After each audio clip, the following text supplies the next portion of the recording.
All right. So I'm Daniel. I'm Dylan. Oh, with that one up. That's Mincy and Kathy. Podcast is live. There you go. Instant quietness. All right. Cool. All right. All right. So back for episode 3. I'm Dan, I'm Dylan. and today we're going to talk about what? What to expect as a buyer? There we go. So we're going to jump right into this, and we're going to start with the first thing you should do is interview agents and lenders. Why? Well, you don't want to go with the first person because if you go with the first agent that you come across, it's similar to what we talked about with sellers. One, they may not be compatible with you, right? Like the way they work or the way they view properties. Two, their knowledge base may not be where you need it to be. If you're a first time home buyer, you probably want to work with someone that's experienced, right? And if you come across someone who's just very new and green, they may not know what to look for or how to help you protect yourself for your long-term investment. Because a lot of times, what I've noticed is first-time home buyers aren't thinking about resale. That's true. I also would like to say that sometimes the first agent you interview is the right one. Just make sure you interview more than one. It doesn't matter what order you pick in, but like you said, especially for a first-time home buyer, my first sale in real estate was selling myself a home, which was a big mistake. Would not have hired myself second time around because I didn't know what I was doing and definitely let emotions get in the way of making a good decision. I'm happy with where we live, but I think that we could have had I hired an experienced agent, probably walked away in a little bit better situation than we did. So You don't know, exactly. right? So coming into it, you're purchasing a home, you're making the biggest financial decision of your life, and having someone who hasn't been through the process before can really, really hurt in terms of what you get for your money, Yep. your location, and then the quality of the home. And like I talked about last week with the sellers, as a buyer, they're asking for all of the repairs, everything like that. If your agent doesn't really know what they're doing, you may end up either with some stuff not fixed that you'd like fixed or brushed off as maybe it's not a big deal, whereas a seasoned agent would be like, whoa, that's a red flag right there. Let's look into that. And they might not even think about something as simple as a home warranty to protect you for that whole next year. It's a very simple solution for a lot of things that are working but may go. You have an older air conditioning Yep. system that may go, so now you get the home warranty with the advanced HVAC protection. It's like $700. You have the seller's pocket, but that guarantees the seller coverage for a year, and then Yep. they can renew it after that. If something goes wrong in that time, they're covered with a small deductible, not of $1,000 like their home insurance. It's like $125. And not like $10,000 like be to just replace it out of pocket. Which is crazy. So I love getting those notes from the home warranty companies. I'll get a couple per year.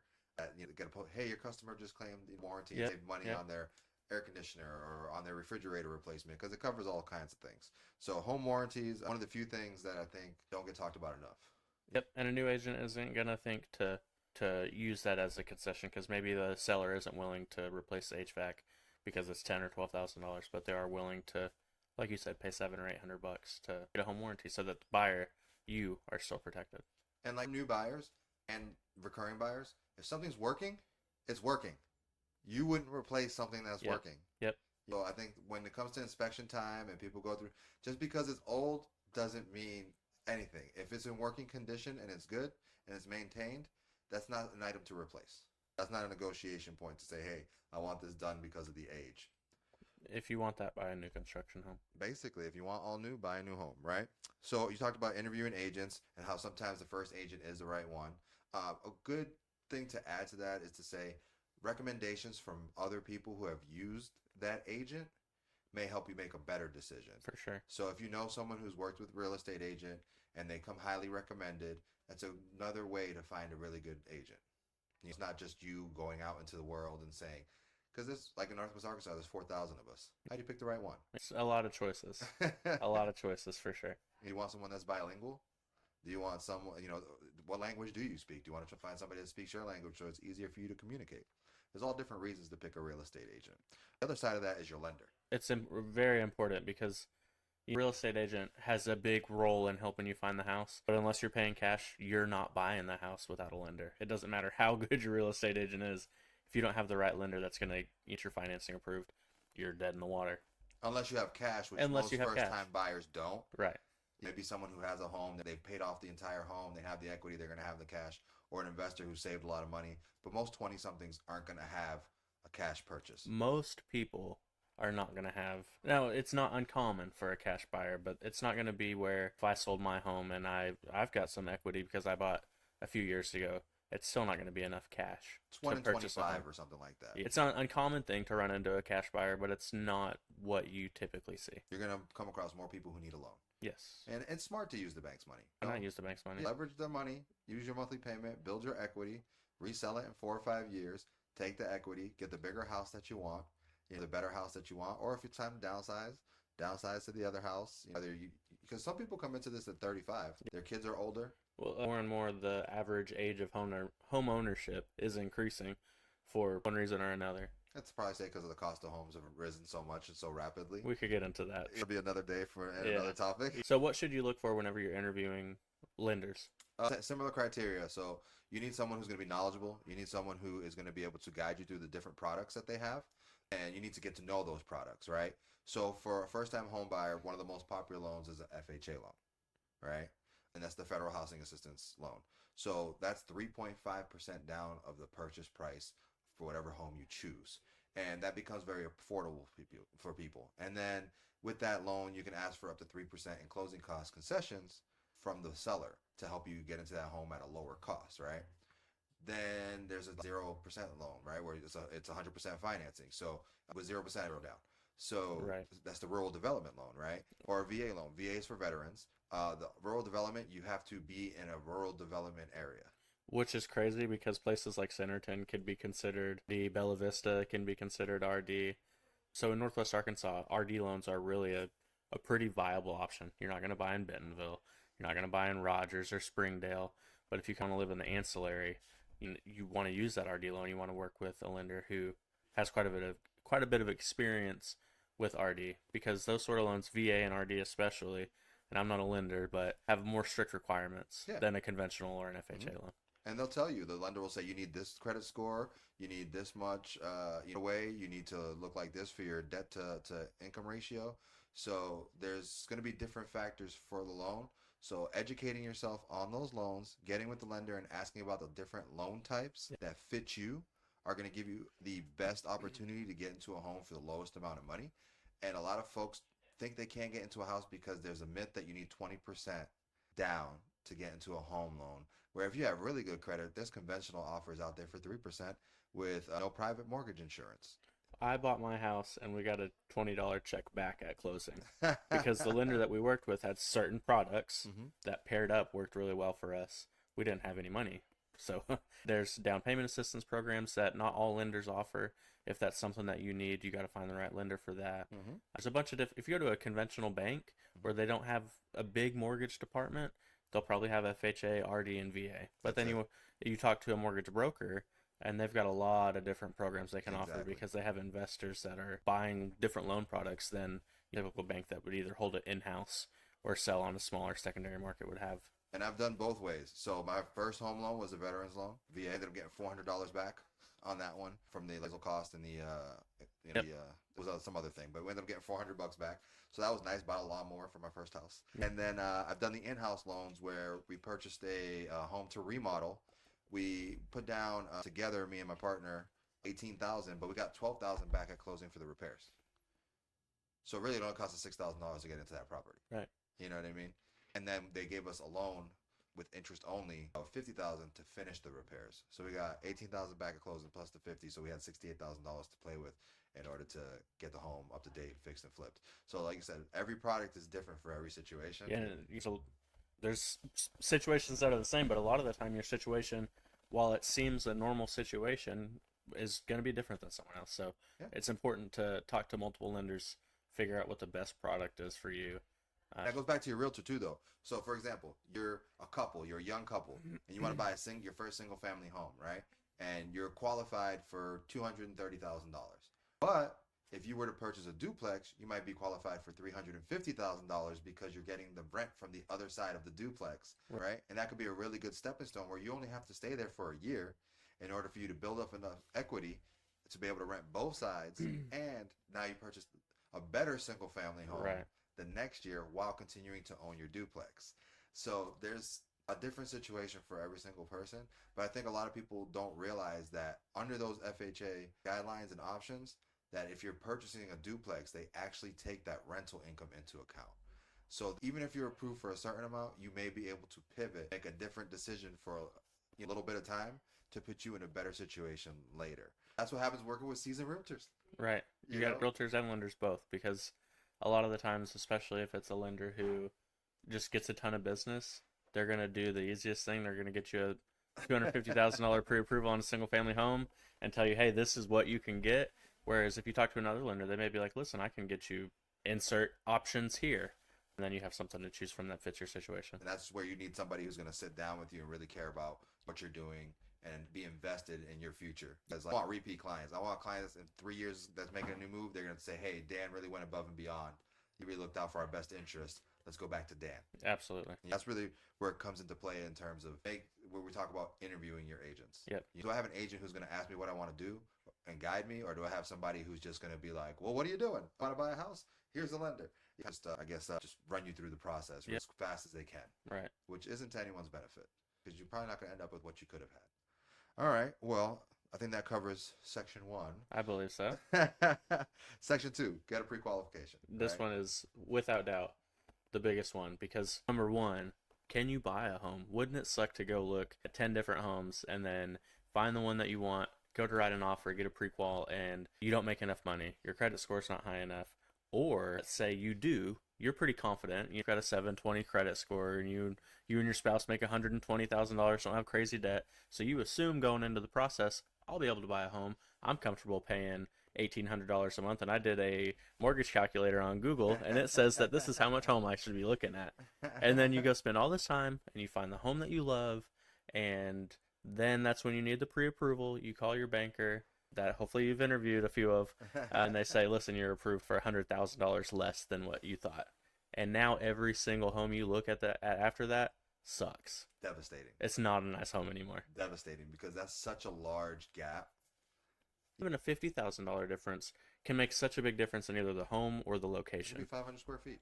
Really good. That can get you closer to town or in the school district you want to be in. Yep. Versus having to be on the other side of town and asking for school choice and driving your kid to school every morning. Right. Like it really changes the dynamics of what you're looking for. And sometimes some lenders may be able to squeeze a little more out of what they can offer you. And that's another reason we say to interview lenders, because you just don't know what you can get. And people have a misconception about, if I talk to 20 different lenders, which you don't want to talk to that many, it's going to ruin my credit score because they check it every single time. Well, the credit companies allow you to look at as many as you want within a 30-day period. Right. So that's a good little tip for people to know. Rate shopping, they call it. Because they expect you to shop for the best situation for you. So you can check as much as you want in those 30 days, and it just counts as one credit pull. So just a little tidbit, little note in there. So they're saying on pre-quals, right? You have painted the best case and worst case scenario at the same time, because if they have done all that homework and then they are approved for what they wanted, then it would have been a dream situation. But 9 out of 10 times, it's not. It's not that. They may have debt that they don't know about, or that they don't consider. One thing that's interesting is a credit card payment. What your current monthly minimum payment is what's going to be counted towards your debt to income. But who knows? Maybe you planned on paying that off in 3 months to where you weren't going to have a $100 minimum monthly payment on your credit card. But the banks are going to consider it as this is what you're going to have for the next 30 years, more or less, right? Unless you pay it off. And that's a good thing to do. If you have small credit card debt, if you have little things that you can remove before you do your pre-qualification, go ahead, put the money down, pay them off, clean up your debt as much as possible, because the lower amount of debt that you have when you go into the process allows you to purchase more homes. Now, if you do have a pre-approval, you're under contract. Don't do anything with your credit unless your lender says to do it. That's the next part of it. You're under contract for a home. You're pre-approved. Now you're going into the underwriting stage. Do not buy a new car. Don't buy anything. Do not buy. Don't put gas in your car. Don't open a new credit card. Nothing. Don't do any of that. You want to stay as similar as you can through the underwriting process. The only thing that should change on your credit report is the age of the credit on your credit report, and it should change by however many days you've been under contract. Under contract, yes. You don't want to do anything to change your credit profile once you are in underwriting process.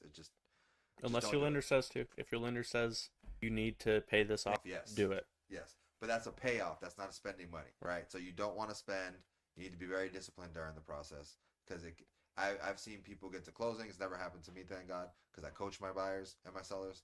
But where we get to, well, not us. I've seen them get to closing table, and then one guy had lost his job 3 days before, and he didn't notify the lender, and then he said it at the closing table, and they pulled his loan, and he had to wait a month because he's transitioning in Yeah. order to close again. So it's crazy. Bank's not just gonna give you money for free. Right. It's not 2008, unfortunately. Yeah, where they were just handing out loans left and right, creating a lending crisis. Yeah. But we've learned from that, thank God, right? So all these rules and stipulations are there really to benefit the consumer nowadays, and it's to protect them so that they don't wake up one day and their mortgage goes from $1,500 a month to $2,600 a month. You know, you're not seeing those adjustable rate mortgages as often. There's situations like if someone's a doctor fresh out of college, they might do a balloon with an arm where, 5 years, once they're making more money, Right. either note is due or whatever, and it allows them to get more house than they would. But those are special situations. The average consumer, you're gonna get a fixed rate. You're gonna know what your payment is, and then they're gonna give you your schedule at title that shows you how much every payment is for your 30 years. Yep. So and then what's your interest, what's your principal, and there's ways to mitigate some of that. There's you can do double payments in the month. You can do split payments where more money goes towards the principal than the interest. There's a lot of different things people can do. But that pre-qual, you don't get any of this without it. None of it. And a lot of people don't even want to let you in the door without one. So don't waste your time. Don't waste the lender's time. Don't waste the agent's time. And don't waste the seller's time. Because people will just break down if they and cry. Like I've heard of people just like, oh, we thought they were going to get pre-qualified for this. And then, lady's crying on the phone and her husband is angry. And it's like, and back in my head, I'm like, why did you not coach them? Then you got to have a prequel. You have to.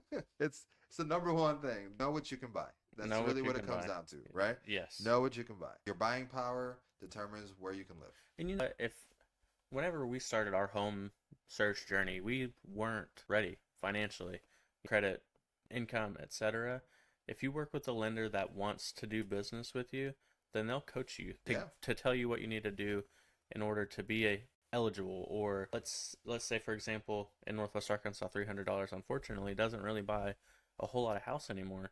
And let's say you have specific parameters that I'm not going to buy a house unless it meets this. That same lender will be able to tell you, hey, this is what you need to do with your credit. This is what you need to do with your income in order to be tax able to, returns. right, in order to be able to get into that You home. need to claim more. You need to, a lot of people are 1099s out here. Yeah. So they're self-employed, they're contractors, whatever the situation is, and they claim less than they actually make, and then it hurts them when it comes time to purchase something because it looks like even though they may make $200,000 that year, they claim so much of it away Right. that they can't actually buy what they can afford. So that's the other side of it. So I guess next after pre-qual, you've talked to your agent, you're locked in with your agent, you're locked in with your lender, you've been pre-qualified. Now you need to set the criteria for your home, right? Yep. So what does that look like? What do I need in a house is really what it comes down to. There's needs and wants. There you go. And we've talked to the lender, so we know how much home we can afford. Mm-hmm. The first thing you need to decide is where do you want to be, or where do you need to be? Do you need to be? You work at the home office and you need to be within a 20 or 30 minute commute. That's going to take out Fayetteville. That's going to take out parts of Springdale, the outskirts of quite a bit of things, especially with There was a traffic. time when you could live in Fayetteville and get to the Walmart HQ in 30 minutes. Yeah, Anymore with not traffic. in the morning, no. So number one, you got to figure out where your location needs to be. Yep. With enough money, you could have a want for your location, but figure out where you need to be. That's number one. And then what do you need in your house is going to be determined by a lot of things. How big is my family? Do I need a backyard for my dog, or could I live in a townhouse downtown? Mm-hmm. How many square feet do I need? Do I plan on having kids, more kids? Do I have a unique situation where my parents live with us? Those are going to be things to consider for your needs. And if you're working with a good real estate agent and they're getting to know you and they're going to see like, hey, look, I understand you're looking at this 1,200 square foot home, but for $10,000 more, and that's still within your budget, you can get this 1,600 square foot home. You don't know how fast you're going to grow once you're in this space. Because 1,200 square feet looks like a lot when you're going from an apartment, but you fill it up really, really, really quickly. And then the resale value of that 1,200 square feet versus the 1,600 square feet is going to be completely different. So if you're getting a great deal on something that more square foot, that offers you more chances for future equity. So those are things to consider that you may not be considering. Yeah, speaking of resale, one thing to consider is if, for example, let's say you're a dual income, no kid household, you and your spouse, and you're like, I'm fine with 2 bedrooms. That gives us a bedroom and then an office / guest room. Whenever you go to resell the house, there's a much smaller market for a 2-bedroom home than there is for It's a like 3-bedroom home. retirees only. Right. Yeah. or dinks, dual income, no kids. There's a lot less of those, so it really narrows the pool of potential buyers whenever you do go to resell your house. So you want single family, 3 bedroom, 2 baths are like standard when you're first purchasing your home that you want to start at.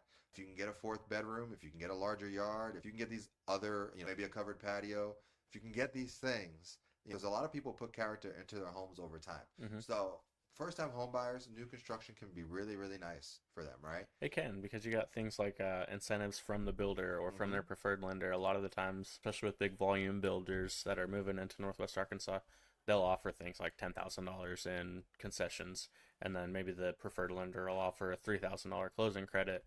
And as a first-time home buyer, that's really, really helpful. Helpful to get into, right? The other side of it is the home is going to be cookie cutter. It's going to be the same as your neighbor. So you're going to have to put the work in to make that home more valuable. Yep. And there's only a certain amount of value that can be added to it.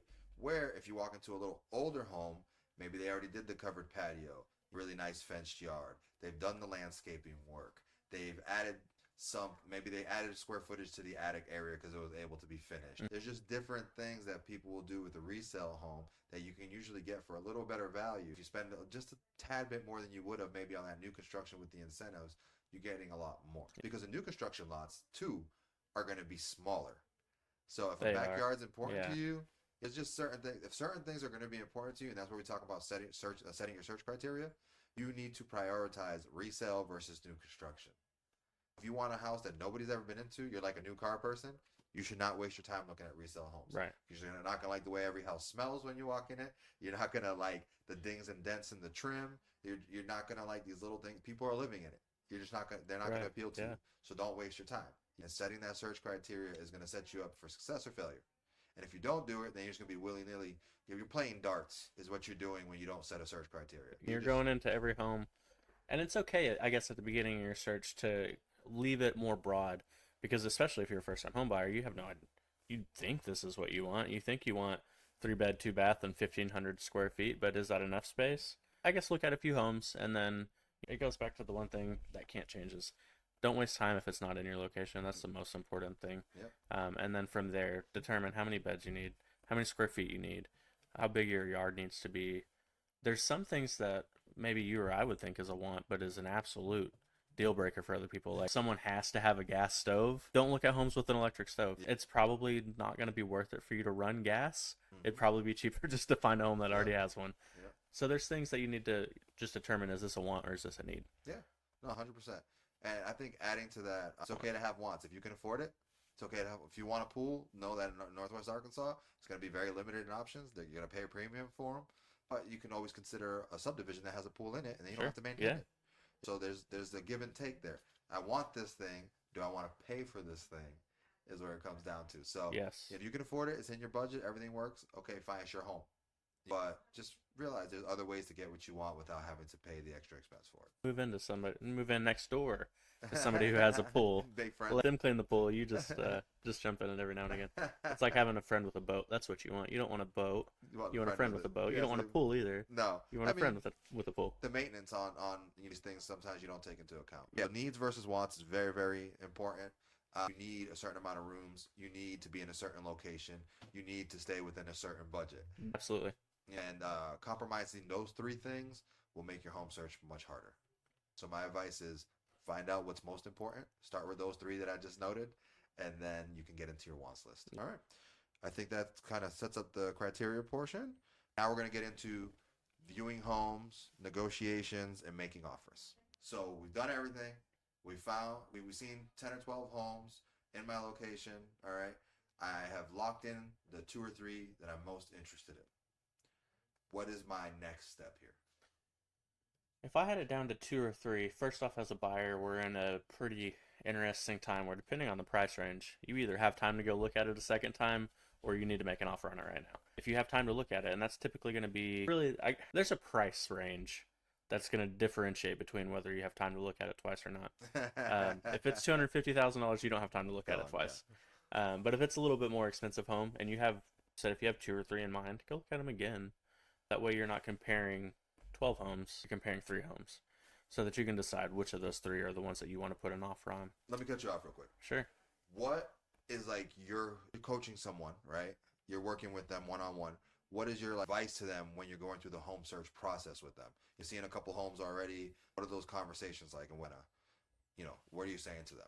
So if we've already looked at a few homes, we're gonna talk after each one, and I'm gonna try to figure out what is it about this home that you like, what is it that you don't like, what is Okay. it about this home that you like, what is it that you don't like, and then we'll use that to narrow the search. That way, we're not looking at 6 homes every weekend, Okay. still not finding the right one, Okay. and then keeping that stuff in the back of my mind, bringing it up when we're looking at homes. Oh, this home has these two things that you like from the other homes, and just kind of keeping them on track with what they said their needs are, what Okay. their wants are, and then hopefully narrowing the search down so that we don't have to look at 10 houses a weekend.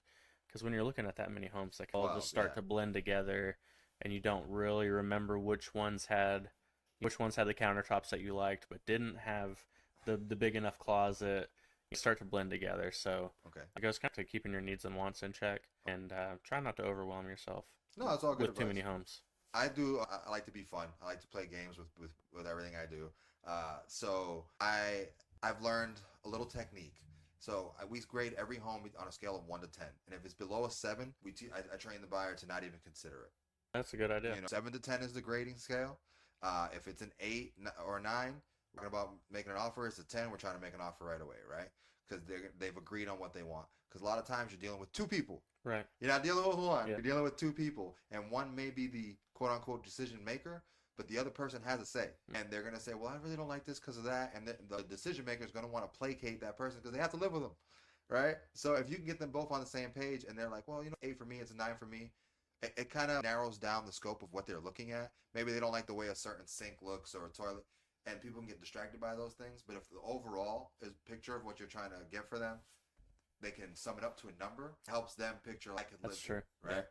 So every home we do, I bring a clipboard with the MLS sheets, and they write notes on every single house, and then they grade it. But the fun thing that I do is I have them grade it independently of each other, away from each other. So cover your ears. Right. What do you grade it? 8. What do you grade it? 9. Guess what? You said 8. You said 9. So we're at an 8.5 together. Yep. Is this something you guys want to consider making an offer on? And I do that every single house. So at the end of the day, they've already thought about at some point of making an offer. So that's a conversation I don't really have to have. And then what do I really care about? This is the level of home that's an 8, 9, and 10 to me. And Right. those are the best homes in their price range and their budget. And it just makes things go a little smoother, I think. And they have a little fun trading it and going back and forth. Right. So Oh, that's a great idea. that's just that's my technique for working with buyers. And sometimes I'll do it with my seller when we're doing the walkthrough of their home, when we're getting ready to list. I go, we're gonna walk into the front door. This is not your house. What do you grade it? And that helps us get to a point where they're like, I'm gonna spend money fixing this, this, and this, and Yeah. this. So that's just my way of doing things. I like that. That's a good idea. I appreciate that. All right. So anything else you want to add to the home search options there? Negotiations, make offers. As far as the home search goes, I think it really comes down to once you find the right one, make sure that you offer what it's worth. Depending on the situation, you may be in a multiple offer situation. Do you want this home bad enough to lose it over $5,000? It's true. Like you said. All right. We were talking about this on Monday. Yeah. We were talking about this. We Monday talked about this in our meeting. at the Monday meeting, and we came to the scenario where there's 5 offers on the table. You can only get a limited amount of information out of the listing agent. They're not willing to give you that information that you need, like what's the highest price Right. or whatever. You are able to go to a certain point. Is that house worth it to you at that certain point? And is the house actually worth it? Right. That's the two sides of it. Does the bank say it's worth it? Yeah. Is it Right. going to appraise for what you want to offer? And are you comfortable with that offer? If those two things align, and you can go here, but you want to start here against all these other offers, you've already been searching, you found the house you want. Why are you going to start here when you can just make your best offer? Right. It doesn't make sense.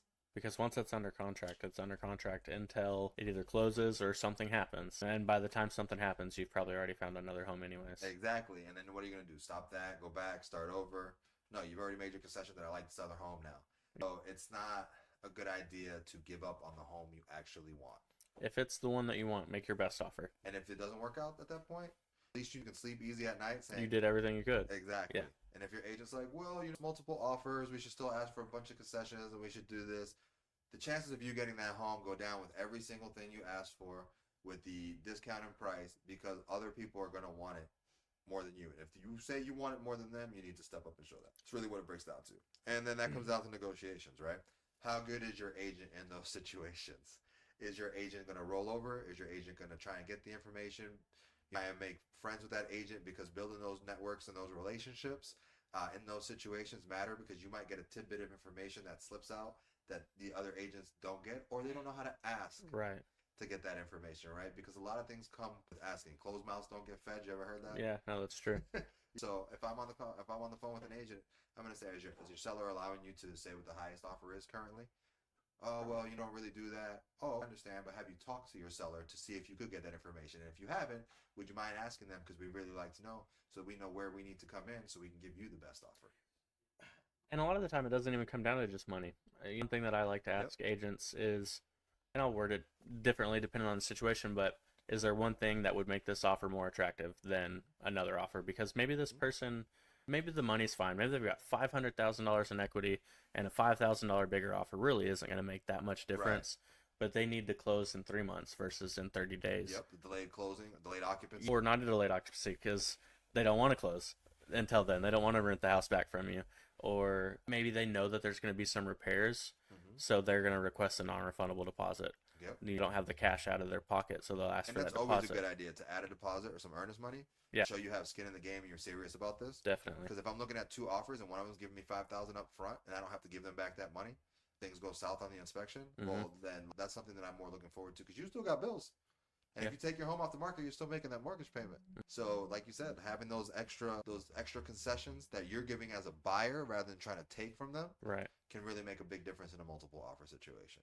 Yeah, most definitely, because again, it doesn't always come down to offering price. There's a lot of things that can be negotiated in offer. This isn't one that I would recommend, but it is one that was very common just a couple of years ago, where people were foregoing the appraisal, foregoing the inspection. I don't recommend that, but those are just extreme examples of things that you could do to win an offer. And in that situation, it was crazy to me, because now we're at a position where people are very rate conscious. And yet, when the rate was 3.5%, I've seen deals where people are offering 50 grand over what the price is. And to me, you've just ate all the equity. You have to stay in that house for several years. I don't know what the situation is going to be. You offered to waive an appraisal because you're going to put all this extra money down. Now the rate has changed, right? It's a 6% rate on average, 6.5, whatever. And people are worried about that. But if you had the $50,000 that you would have went in a competitive situation, Yeah. right? You can afford that 3% bump in the rate difference, because $500 more per month over 10 years or whatever is $56,000. Right. So it's just how you think about it. Statistically speaking, you'll sell that house before you reach that $50,000. So it's okay. I guess it's how you educate the person you're working with to say, hey, I understand the rate is higher. This monthly payment is higher. 3 years ago, if you were looking at this house and it was $20,000 less, you would have paid $280 for it in a multiple offer situation rather than $230, because you would have been in a fight with 15 other offers and people were paying these crazy prices. You would have waived your appraisal and your inspection. Now you're getting this $230 house at $225. Yes, you're paying a little more monthly, but your money gets to stay in the bank. And flip it. Let's talk about when a situation where it's not a multiple offer situation. Okay. Maybe the house has been on the market for 45 days. Mhm. It's not crazy overpriced. It's not a bargain. It just hasn't had an offer yet. Let's say you have a unique situation where you need some help with some of the closing costs. The seller's not willing to come down on the price. They're not willing to just give you concession at closing to cover your closing costs. Are there ways that maybe you could work around that to get some of your closing costs covered and the seller still come out in the same position? 100%. So you can add the closing cost to your asking price. So if the seller doesn't want to negotiate. Yep. But a lot of times what I like to do in those situations where we have a seller, where the home's been on the market 45 days, I like to try and get the agent on my side and say, hey, I see you've had trouble selling this house. It's been on the market for 45 days. What do you think's holding it up? And if they say, well, asking price is higher than it probably should be, blah, blah, blah, I'm going to try and get them to talk to their seller about that, so that when we come in with a close price, I'm going to say, hey, look, we're going to give you this extra money. Anybody that comes in is going to be lower than this because of your days on market. And we're just asking for those little bit of concessions where you're still going to come out way ahead versus anything else that's going to come in. So I try, and even though I'm asking for something, I'm trying to build a reality in their mind, Right. where they're like, hey, this could be the best thing that's coming. We should consider it. Or, a similar situation. Let's say you just come in full price. Maybe you were gonna ask for 10,000 less. Come in full price and then ask for 10,000 in 10,000 closing. Yes. Like you said, if you're doing those type of things, you're basically spending the same money you would have spent, but you're bringing less to the table. Right. You're not having to pull it out of your checking account. And the money in your bank account is way better than money's tied up in the have to resell your home or whatever, Right. or refinance or anything like that. The more money you can keep in your pocket, the better it's going to be for you long term. Because if rates were to drop and you were to refinance, Yep. then you've saved even more by not having to put up that additional funds up front. You come out further ahead. Yeah. So negotiations, man, they're, Yeah. they're all different. There's a lot of different unique situations. Just about every purchase is going to be different than the last one. It's going to be unique to to those people, to their situation, to what they're trying to accomplish. Yep. Being able to navigate that to their best interest is our job. So make sure, again, you interview your agents. Interview your agents. And Yeah. you make sure they have your best interest in mind first. Because I've been on the phone with agents, and they've been afraid to talk to their buyer or seller about what's happening. I'm like, hey, look, we're all working together towards the same goal. I'm a messenger. You're a messenger. This is not our money. This is their money. It's between the seller and the buyer. So just let them know, hey, look, this is where it's coming from. It's between you and the seller. This is what they're asking for. There doesn't have to be any hard feelings or anything involved in it.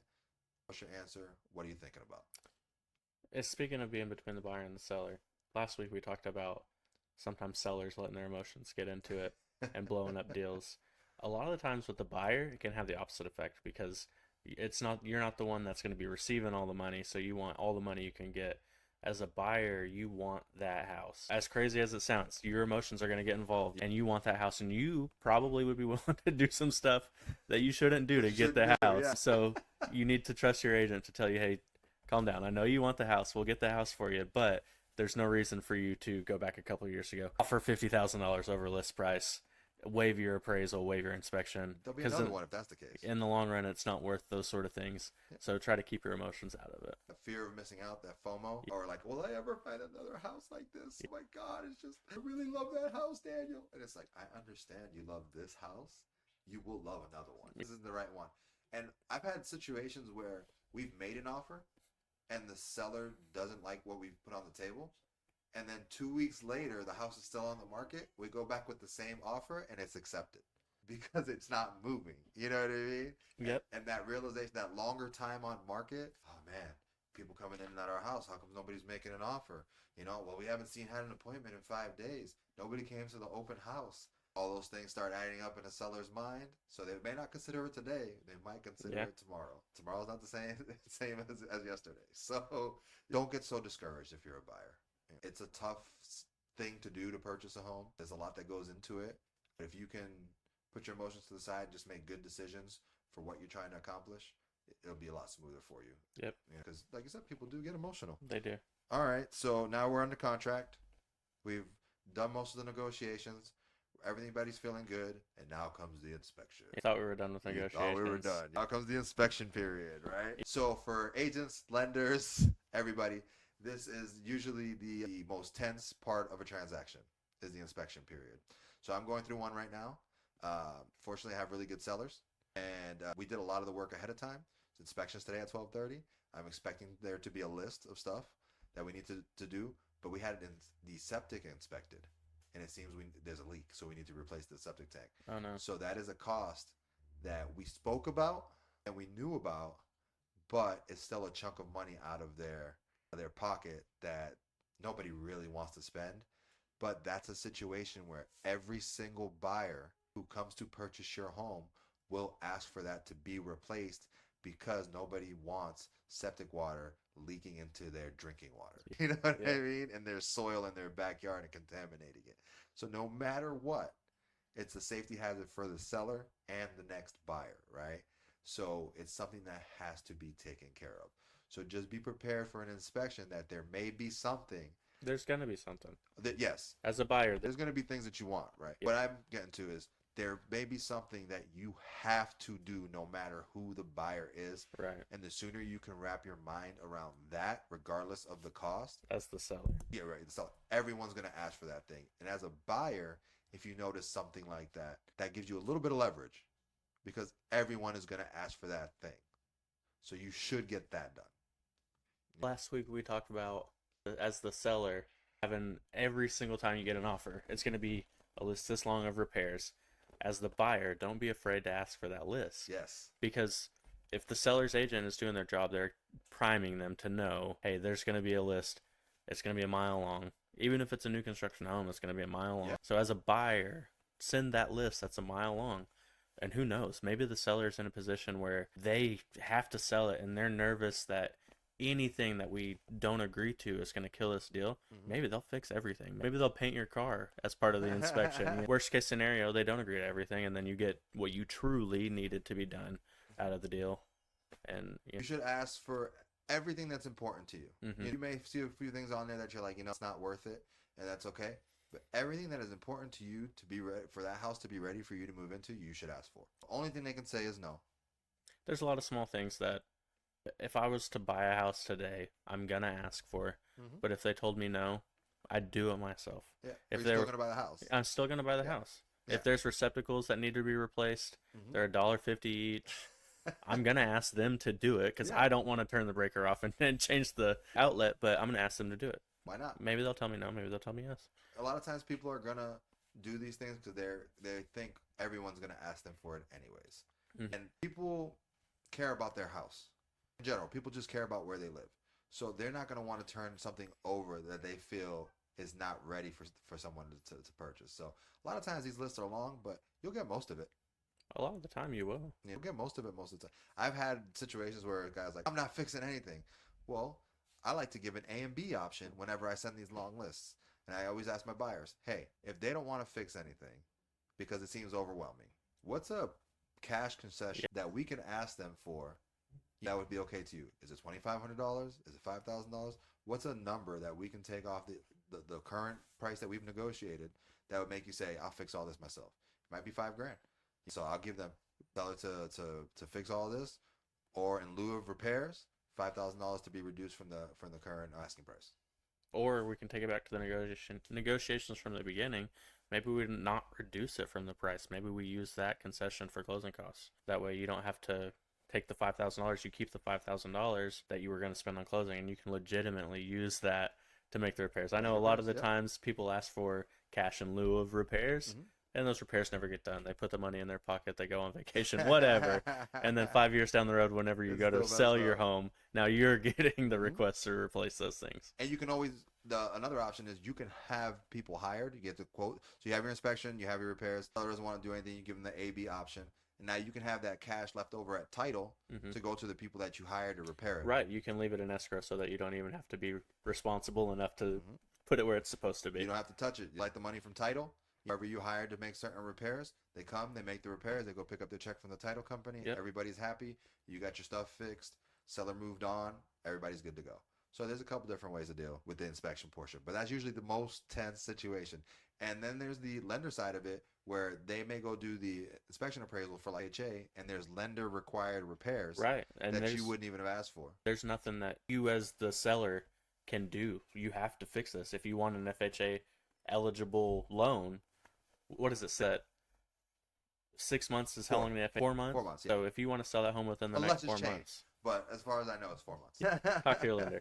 Those are things that are necessary. There's no, well, I'll be okay if they don't fix it because the bank's not going to give you the money for it. If you have a lender required repair, what that means is the bank will not approve your loan if these items are not corrected. Yep. So if you get that back from the appraisal and they say this siding is damaged and according to FHA guidelines, it needs to. I've seen dumb stuff where like paint was weathered and messed There's a up. lot of really dumb stuff for FHA, but it is what it is. But their goal is to put somebody in a move-in ready house. That's FHA's goal when they provide a loan to someone. So, government bureaucracy, everybody's like, oh, rules and regulations. But you know what? They're putting up this money at a very, very low rate, taking 96.5% of the loan, covering it in order to get these people into a home so they can have a dream of home ownership. So they're requiring that the house is move-in ready. If you don't have flooring in your house, it's not going to be FHA ready. If you got subfloors exposed, if you have stuff that's not fully completed, you're just not going to get it done. You got broken windows, they're going to make sure that the window gets fixed prior to closing. But a lot of times it's small stuff. I'd say the average lender issue is like between $500 and $1,000. So if they can get that fixed, It's usually in a good situation, it gets done, and it usually doesn't delay closing because the appraisal is done within 2 weeks of you Right. going under contract a lot of times. So you'll have 14 to 20 days to make that repair. And then all you have to do is submit photos to the lender. The lender submits it to the appraiser.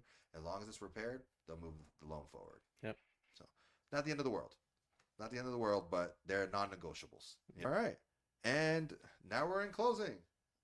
We Right. made it. So we covered interview your agents, get a pre-qual, set your search criteria, view homes, make negotiations, and then inspection period. Is there anything else that you think we should add to what buyers should be considering when they're looking to buy a home? Before closing, and this is one that I always, a few days before closing, I'm like, oh shit, hold on a second, we're forgetting something.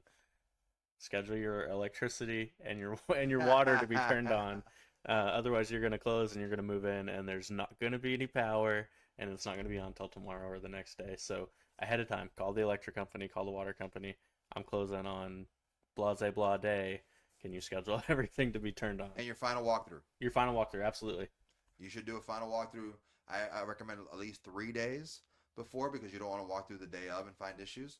So 3 days before closing, you want to do a walkthrough. Maybe everything's not out of the house, but it will be scheduled to be out of the house on closing day. This way, if there's something that wasn't completed, you have time to do it. Or they give a cash concession. So your final walkthrough is super important to make sure you're getting the house that you're actually purchasing. And I would recommend if you do one 3 days before, do one either the night before or the morning of as well, because who knows, while they were moving, maybe the TV was on the wall 3 days ago and they took it down and they just absolutely tore a huge piece of drywall out. Or 100% right. maybe they didn't move stuff. Maybe I had one, this whole deal, it was such a terrible transaction it ended up being. I thought everything was good until a couple days before closing. They had a storage shed that was supposed to be empty, full to the brim. And the night before closing, it was not empty. So those sort of things you want to try to get ahead of. I had the same situation. We had a renter moving out, supposed to be moved out. He moved out of the house, abandoned a whole bunch of stuff in the house. So the guy wasn't going to take possession with it like that. We basically 48 hours clean up. And then he did not pay for trash service. He stuffed everything in the shed. Oh, So I had flea bites.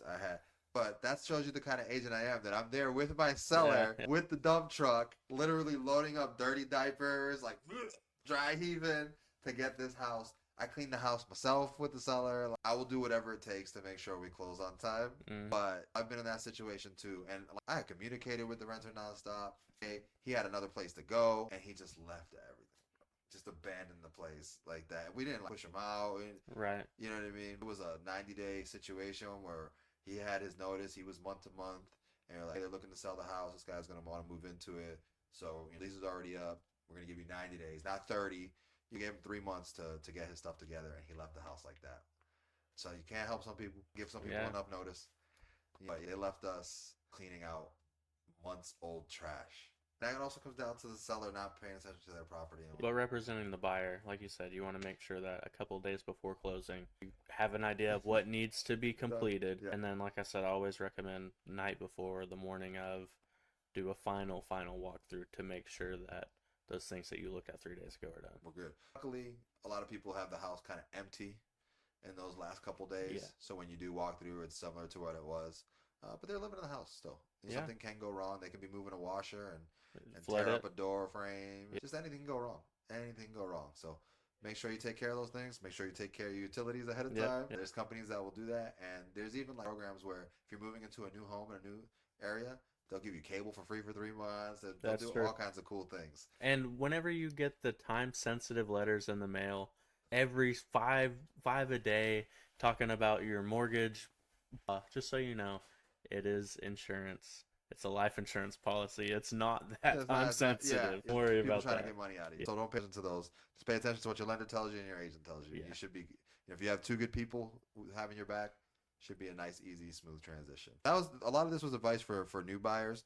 The last thing I'll say is if you're a resale buyer where you're selling your home to buy, it's probably been a few years since you purchased a home. Things probably have changed. Prices have probably gone up. It's not what it was when you purchased last time. So empty your cup, throw away everything that you went through in your last purchase, and realize it's a new transaction and a new situation. Again, just follow the advice that we've given here, because if you haven't purchased in a long time, you're a new buyer. True. Well, that's all I got. I think that's it. All right. Well, this was episode 3. What to expect as a buyer. And I'm Dan. I'm Dylan. Thanks for watching. See you next time. All right. Good stuff, man. How good are we, Stephanie? You're dead.